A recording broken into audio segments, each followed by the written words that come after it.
Meus amigos, então, retomando agora a nossa abordagem do Evangelho segundo o Espiritismo, no primeiro momento da manhã, a nossa intenção foi nos conectarmos com o ambiente emocional e espiritual que circundaram a produção da obra,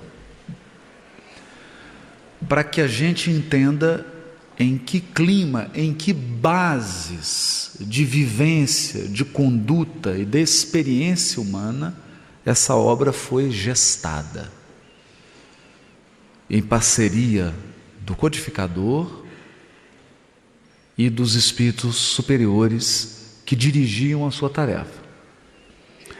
Nessa segunda parte, nós apresentamos uma proposta mais mental, de percepção da estrutura expositiva da obra. Nós não podemos desconsiderar o fato dos espíritos superiores, em especial o Espírito de Verdade, ter escolhido um pedagogo para ser o codificador da doutrina espírita. Naturalmente, eles almejavam um tratamento didático daquele conjunto de mensagens e daquele conjunto de informações que chegaram ao longo de muitos anos nas mãos do codificador.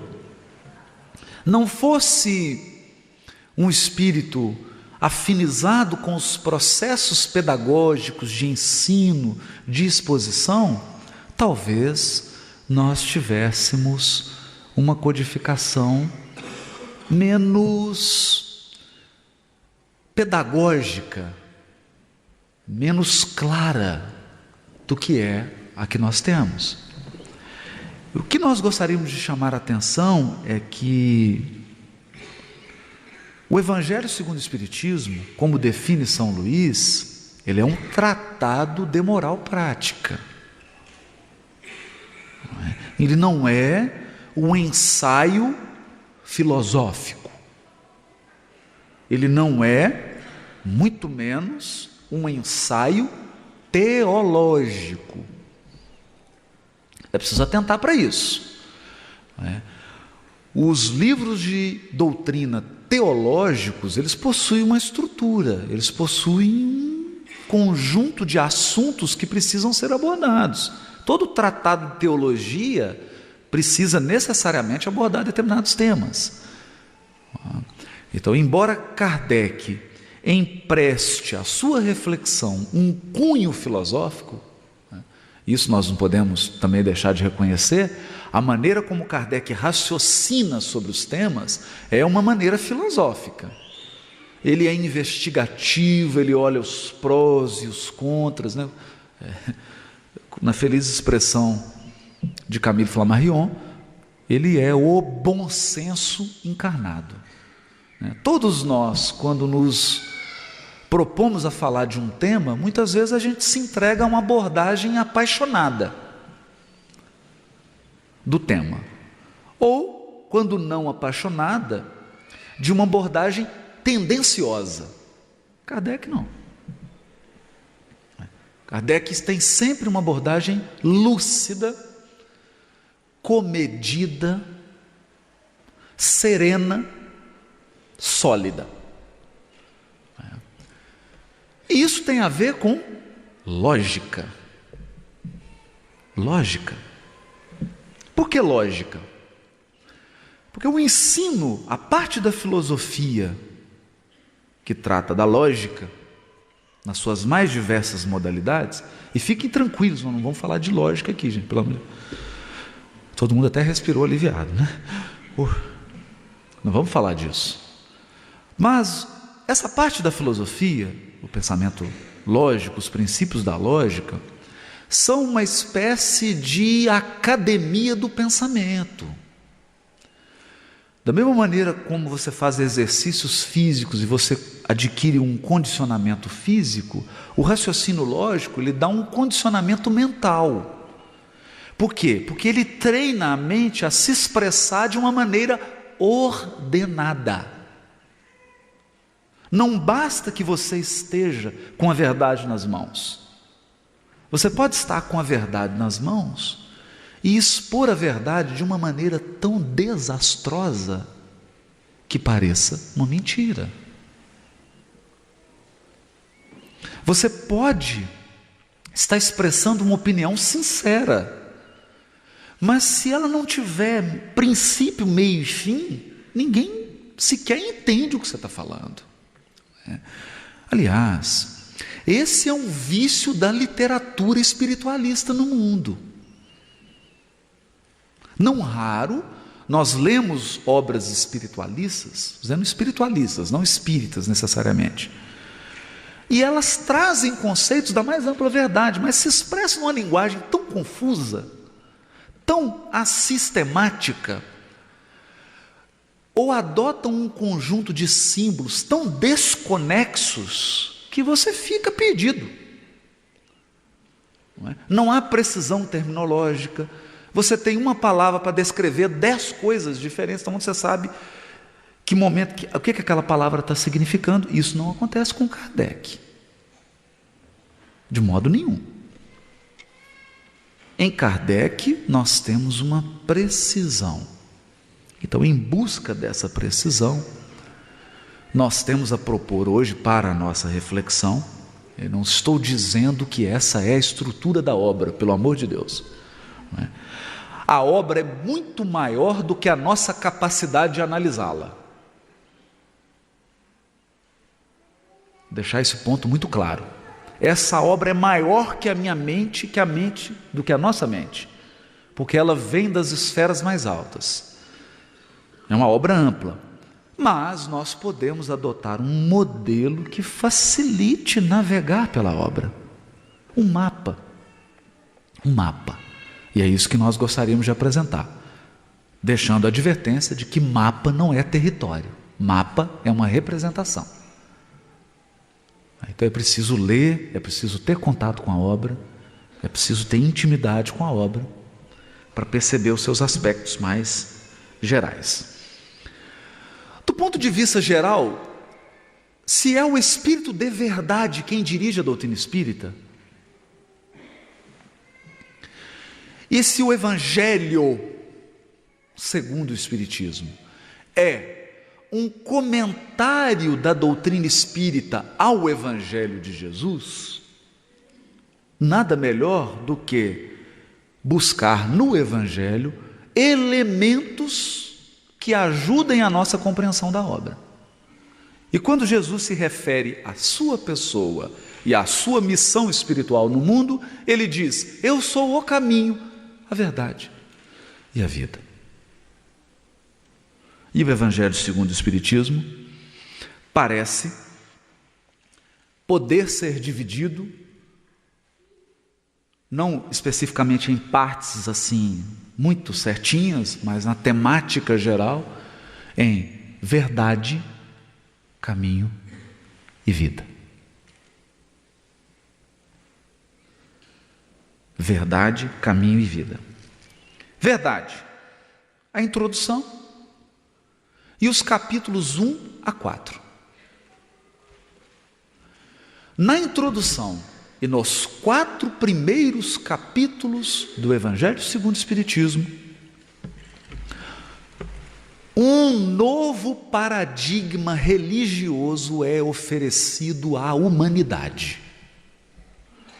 Eu quero me conter aqui para não ser apaixonado na exposição do tema, né? Para não fazer exatamente o contrário do que nos ensina Kardec. Por que um novo paradigma? Nós repitamos, o Evangelho segundo o Espiritismo é um tratado de alta moral prática. Se eu estou falando de moral, eu estou falando de conduta. Então, quando eu falo de conduta, eu estou mais interessado no que você faz, não no que você pensa. Em como você vive. Moral tem a ver com isso. Tratado de moral prática. Se é como vive, eu preciso de um paradigma de conduta. Esse é o ponto. Ao tratar de moral, eu preciso definir qual é o paradigma de conduta. E aqui, o Evangelho segundo o Espiritismo, evidentemente, é uma decorrência da questão 625 de O Livro dos Espíritos. Qual é o paradigma de conduta da humanidade? É Jesus. Ah, mas e se eu sou hindu? Olha, se você é hindu, leia Gandhi, quando diz: se todos os livros religiosos da terra se perderem, sobrar somente o Sermão do Monte, nada se perdeu. Por quê? Porque Gandhi estava interessado em quais aspectos? Quando Gandhi olhava para o Sermão do Monte, o que ele está preocupado? Com aspectos teológicos? Com teologia? Não. Não. Gandhi foi convidado a ir em Londres e participar de um congresso de teologia. E lá uma pessoa extremamente grosseira, mal-educada, fez uma pergunta provocação para Gandhi. O teólogo perguntou para ele: Gandhi, o que nós deveríamos fazer para que o cristianismo tivesse uma maior propagação na Índia? Que coisa mais despropositada, né? Você está conversando com um líder religioso de um país que professa uma religião daquele país e que pergunta para ele, é como se eu perguntasse para o Dalai Lama assim, Dalai Lama, o que ele tem que fazer para expandir o espiritismo lá no Tibete, para acabar com o budismo? Quer dizer, uma pergunta grosseira, despropositada, de alguém que está ainda só nas superfícies e nos nevoeiros intelectuais e não adentrou na essência moral. Mas o Gandhi dá uma resposta maravilhosa. Ele fala assim: duas coisas. Duas. E todo mundo ficou prestando atenção. E ele falou: primeira, que o cristianismo seja ensinado sem deturpações.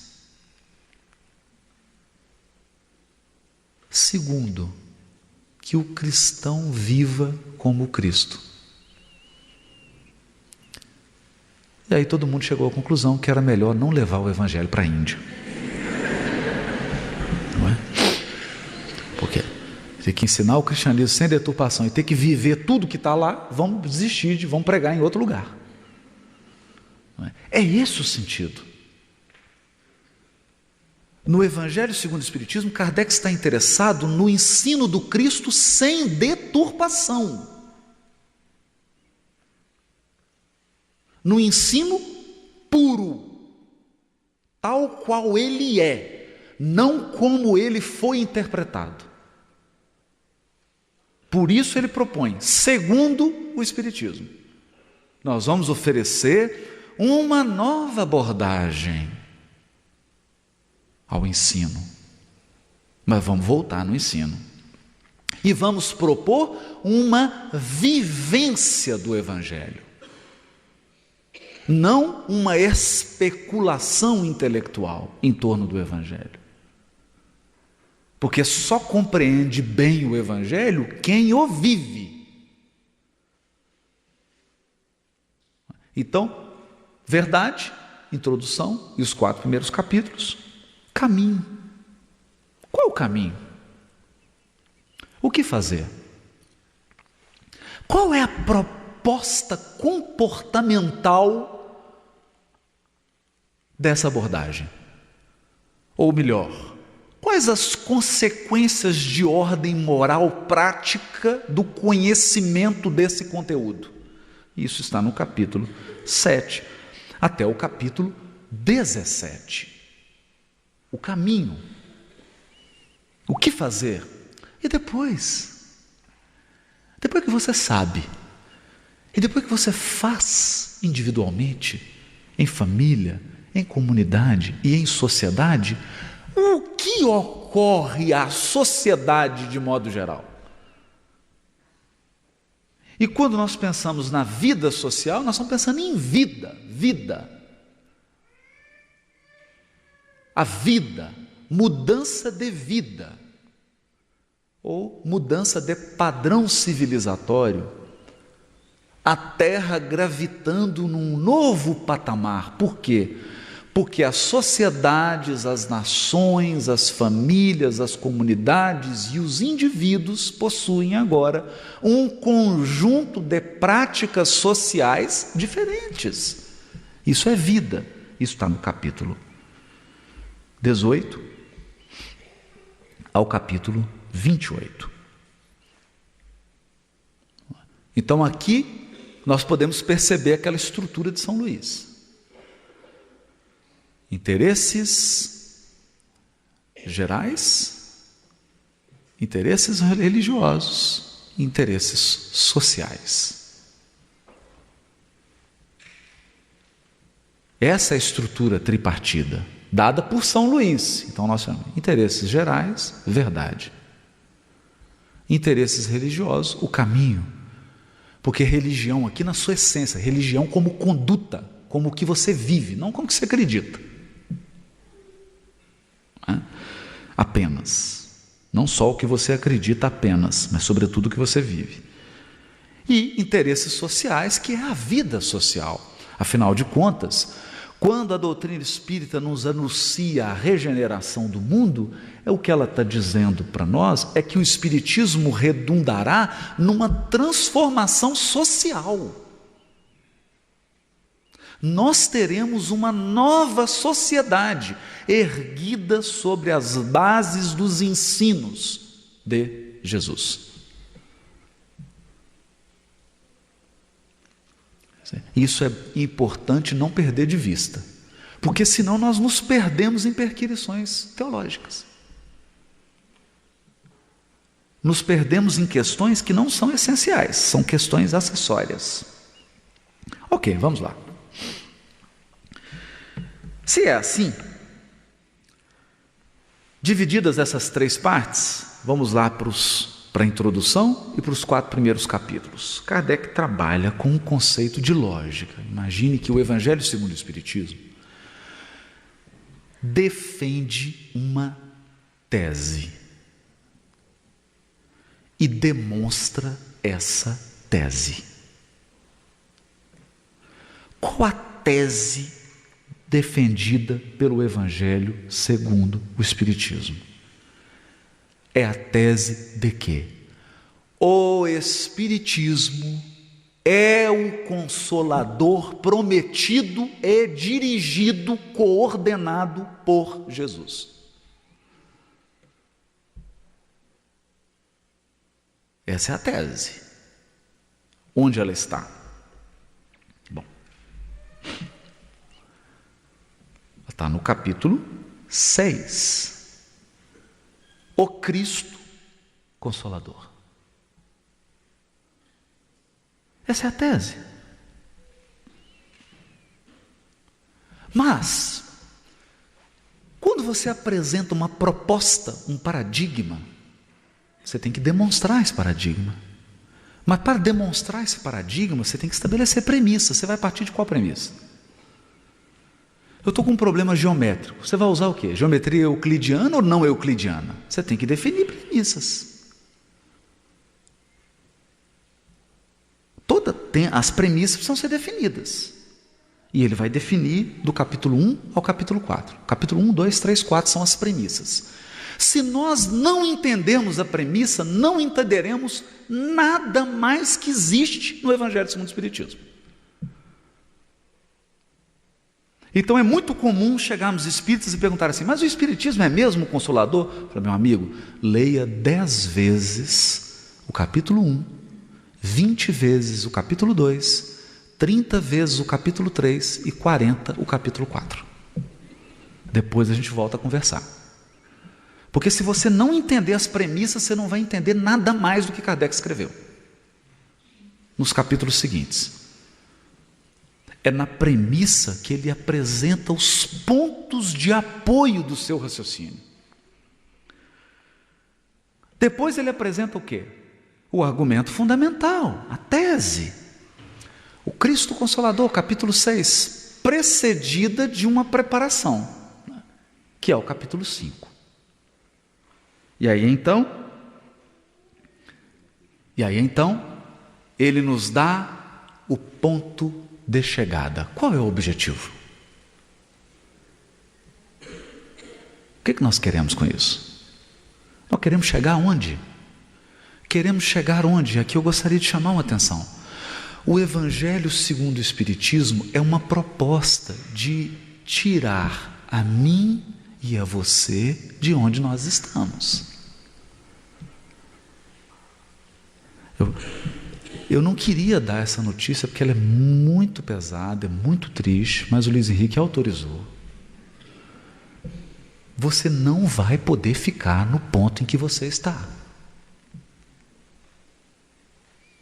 Por uma razão muito simples. Se você permanecer no ponto que você está, você não vai compreender o Evangelho segundo o Espiritismo. Então, o Evangelho segundo o Espiritismo exige um deslocamento, uma evolução, um upgrade, uma transformação do teu pensar, do teu sentir e da tua ação, seguindo os aspectos da pedagogia de Pestalozzi: pensamento, coração e mãos. Mudança de pensamento, de estrutura do pensamento, mudança do sentimento e mudança de hábitos. Então adivinhe,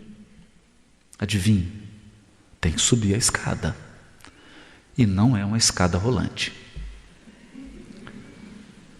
Tem que subir a escada. E o Kardec mostra qual é o último degrau. Ninguém vai subir a escada enganado. Ele mostra qual é o último degrau e depois ele trabalha. Qual o caminho?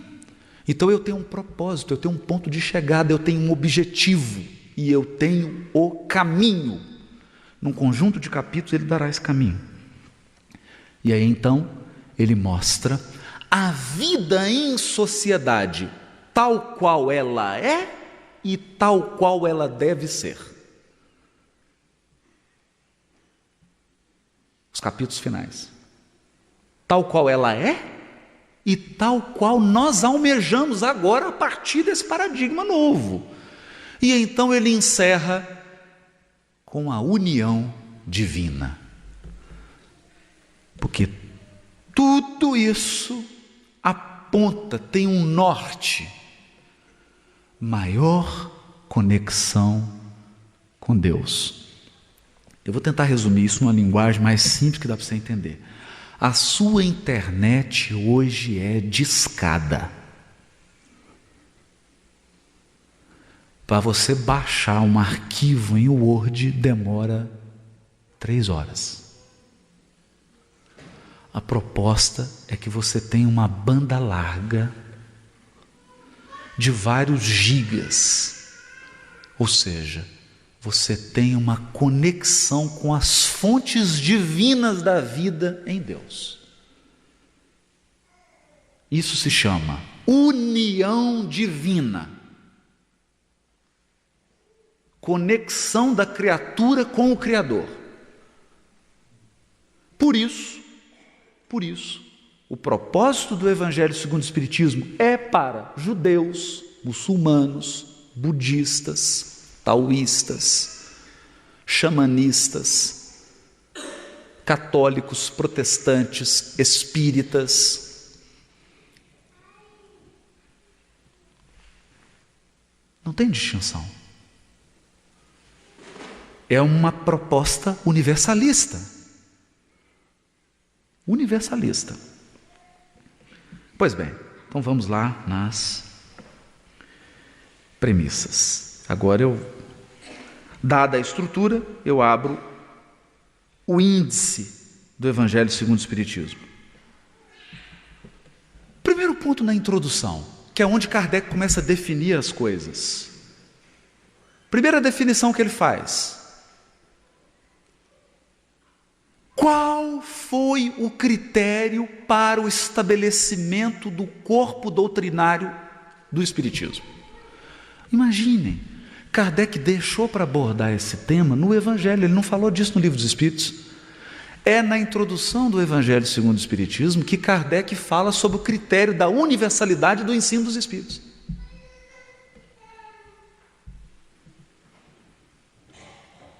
Mas é claro, se ele vai defender a tese de que o Espiritismo é o Consolador prometido, ele tem que falar. Então, qual foi o critério?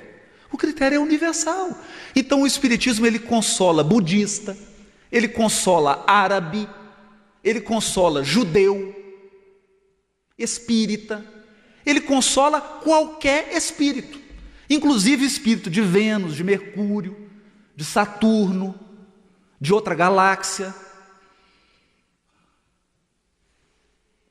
Por quê? Porque Kardec recebia comunicações de todos os pontos do globo. Ah, não, aí, Haroldo, você já está apaixonado. Já está fazendo uma defesa apaixonada. Primeiro capítulo do Evangelho segundo o Espiritismo. Porque Kardec, ele comenta, depois ele dá a palavra para os Espíritos, não é assim? Ele coloca as passagens do Evangelho, ele faz um comentário, depois ele deixa os Espíritos comentarem e dá um nome para essas comunicações de Instruções dos Espíritos. Capítulo 1, primeiro capítulo do Evangelho segundo o Espiritismo. Qual que é o primeiro Espírito a comunicar? Um Espírito israelita. O Espírito israelita. Mas nós temos dados quem ele era. Esse Espírito israelita, ele está na Revista Espírita. Aquela mensagem que Kardec colocou no Evangelho segundo o Espiritismo é um resumo de diversas comunicações que esse Espírito mandou. Sabe quem que ele era? O médium era o neto do Espírito. Eram judeus. Moravam na cidade de Muyus. E o Espírito foi um rabino da cidade. E mandava mensagens através do seu neto, o senhor Rodolfo. Várias mensagens. Então, percebamos. Entrou no Evangelho segundo o Espiritismo mensagens mediúnicas que veio de um ambiente judaico.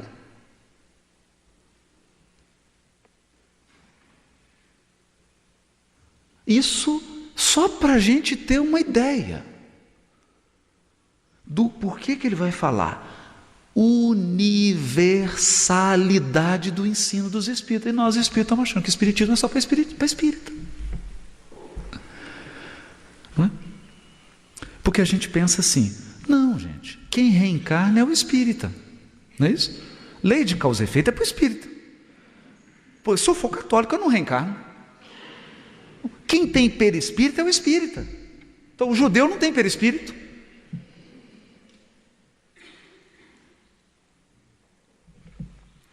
Então quer dizer que o muçulmano, o árabe, ele não desencarna, não? Ele não desencarna. Ele não perde seres queridos, não. Não desencarna ninguém na família dele. Os seres familiares que desencarnam não ficam na casa dele, não. Não vão visitá-lo, não, né? Ele não tem perispírito. Não existe lei de causa e efeito para ele.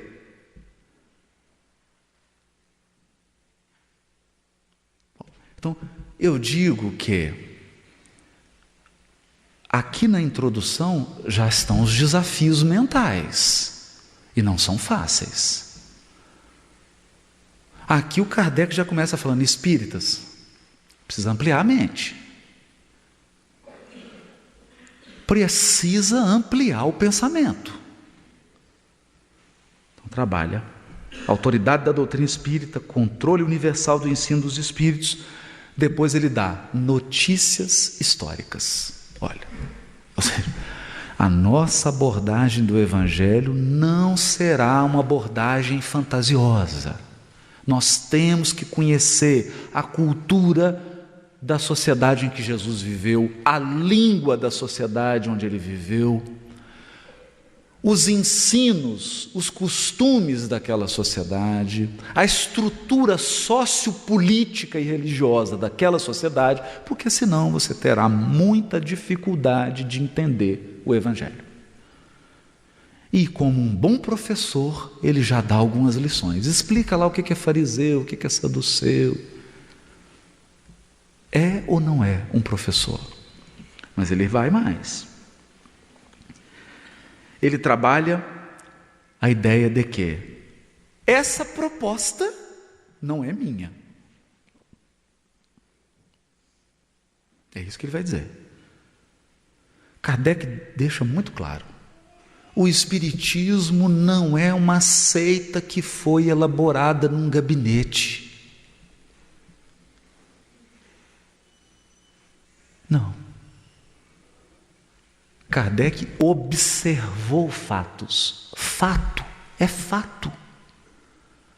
Você pode não gostar, você pode não querer ver, você pode não compreender, mas é um fato. É um fato. E ponto final. Então ele trabalha que Sócrates e Platão foram os precursores da ideia espírita e da ideia cristã. Mas como assim? E ainda cita textos. Por quê? Porque Sócrates chegou em Atenas e dizia assim: a alma é eterna, o corpo é uma veste, a verdadeira filosofia é aquela que vincula o ser aos seus interesses espirituais.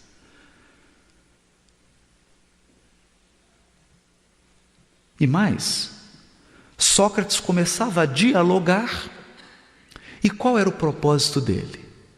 Sócrates tinha dois propósitos quando ele começava a conversar com alguém. Você pode ver isso em toda a obra, no Banquete, em todas as obras registradas, não só por Platão, como por outros discípulos de Sócrates. Todo o diálogo de Sócrates tem dois propósitos. O primeiro propósito, mostrar ao dialogador que ele não conhece tudo aquilo que ele acha que conhece. Esse era o primeiro propósito. Porque Sócrates estava empenhado em demonstrar uma lição que nós ainda não aprendemos. A nossa ignorância é sempre infinitamente maior que o nosso conhecimento. Quanto mais conhecimento você adquire, mais se amplia a sua ignorância. Mais se amplia. Não é? E é isso que Sócrates mostrava. Então, tem que despir da vaidade, do orgulho e da prepotência. O universo é infinito. A mente de Deus é absoluta. A nossa mente é relativa. Então, adivinhe? Nossa ignorância será sempre maior. E quanto mais nós aprofundamos num tema, mais dúvidas nós temos sobre o tema. O que levava um professor meu a dizer: cuidado com a ignorância, que a ignorância tem certeza de tudo. Ignorância não tem dúvida nenhuma. Quem duvida é a sabedoria.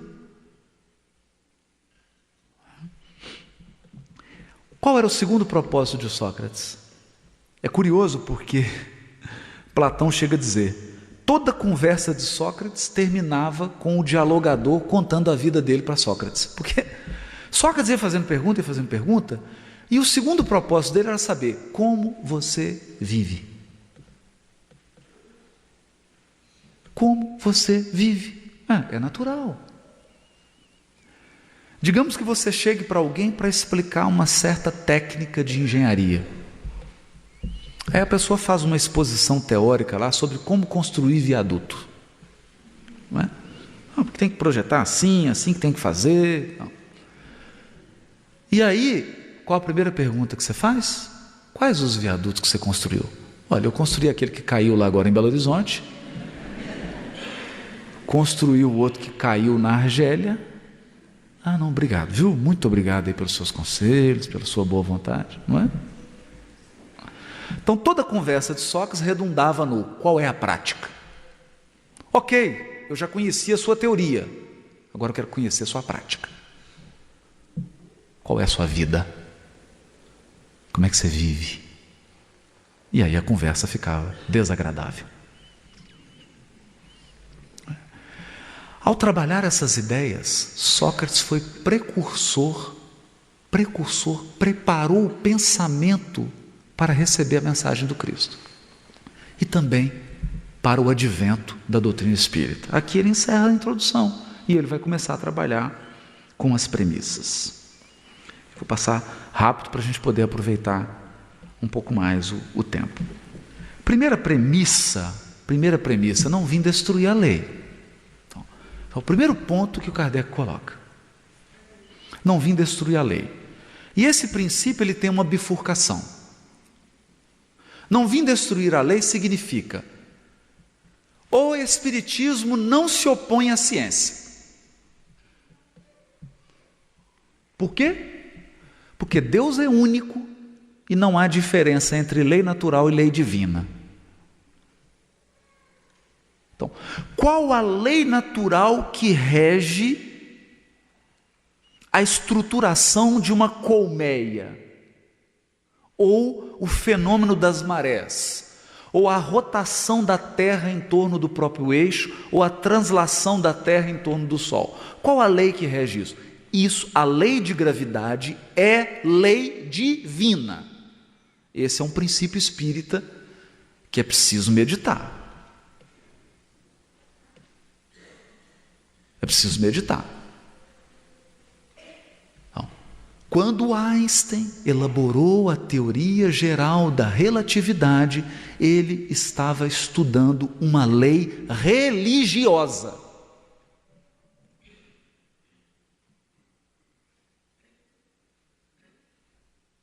Porque não tem distinção. Não tem distinção. A lei divina é a lei natural. E mais.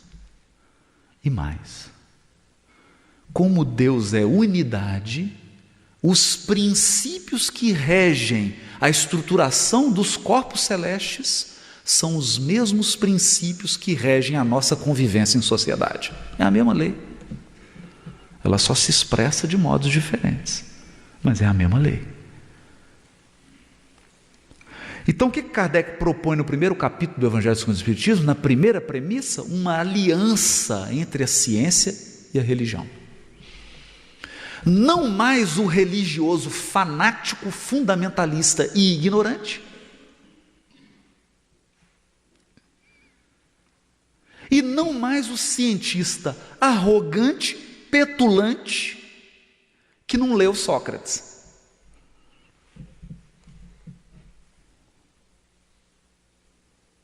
Que é o cientista que acha que sabe tudo. Então nós precisamos de um equilíbrio, uma aliança. O que é uma aliança? Uma aliança é um acordo de cooperação recíproca, em que as partes se unem tendo em vista um propósito comum. Então qual que é o propósito? Quando Kardec propõe a aliança da ciência e da religião, ele está dizendo: nós queremos uma sociedade de homens e mulheres